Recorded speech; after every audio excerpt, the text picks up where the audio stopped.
Now, for the sake of history, which is one of my favorite subjects, this is an OKR from Intel from second quarter 1980.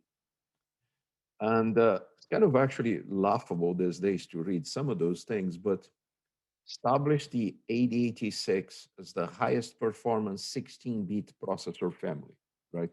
On our phones these days have 64 bits, but it's interesting to see it. That was their objective for the second quarter. And how did they measure that?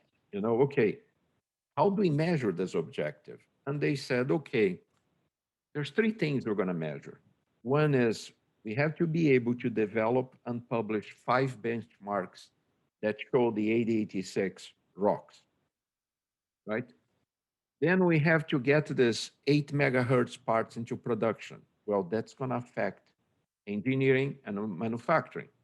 And you're going to see in one slide why I put that in there. Then we have to have 500 samples of the coprocessor by June 15. That's also an engineering thing, right? So notice this was for the whole organization. This was for the whole of Intel, which can only guess they were not very big in 1980, right? But notice it there. It's black and white. 5 deliver, 500. There's no question whether you did or you did not. But there is an interesting thing in here. I see I mentioned engineering and manufacturing twice. So this was the whole of Intel. Now, if you go to the next slide, you look from those guys in there. Remembering here we have 8 megahertz part, engineering, manufacturing. So you look at their OKRs. Their OKRs is I have to deliver 500 of these things by May 30th. In order to do that, how do I measure this? Well, I have to have the final art. I have to give the production masks, test tapes. They still had those things by then, right? And I have to fabricate no later than May 1. So this is also the thing that we're going to talk a little bit later on about vertical alignment, right? We have a big corporation that decides to have this objective, 8086 rocks, right? And then they gauged us by three things, three key results. Well, manufacturing and engineering went there and said, okay, let's get one of those key results and make it on an OKR. And we're going to gauge the success of this by these four things, sorry, that you see in here. I tend to ignore the tapes. So that show you how things connect. And this was back when, in 1980, right? So 40 years ago. Now, the important thing that people forget about OKRs, and they tend to do really bad things with OKRs, is OKRs are about outcome.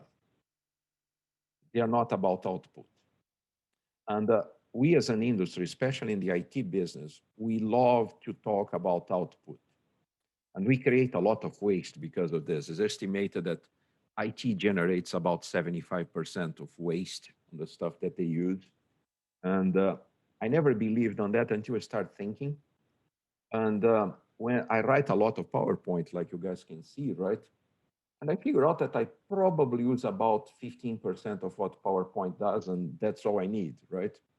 So somebody paid for the other 85%, right? So we have to think more about outcome, what we're trying to achieve, and achieve that with the minimum amount of output. But apparently we're still very obsessed with having a lot of stuff in a product, not necessarily software, but in a product and things that nobody uses. We forget the outcome. So OKRs are all about outcome. So when you talk about objectives, these are the things that you have to think about. An objective is all about what we want to accomplish. They are very broad qualitative goals, right? If we see here, establish the 8086 as the highest performance 16-bit processor. Very qualitative, very broad, right? Um, they should be short, right? That one was, because if they're not short, nobody's going to remember it, right? Oh, hold on. I have to go on SharePoint and figure out what the OKR said. It's usually not a good thing, right? And inspirational because, hey, we have to do this. How are we going to do that? We have to put our thinking caps and figure out how we're going to do that, right? Normally, you have to have 3 to 5 high-level objectives. I try to be on the lower side because, again, too many things distract people and you get confused. And of course, they have to be easy to understand, right? Make the 886 rock. And they're ambitious. Of course they are, right? I mean, I want to be the best processor in the industry in 1980.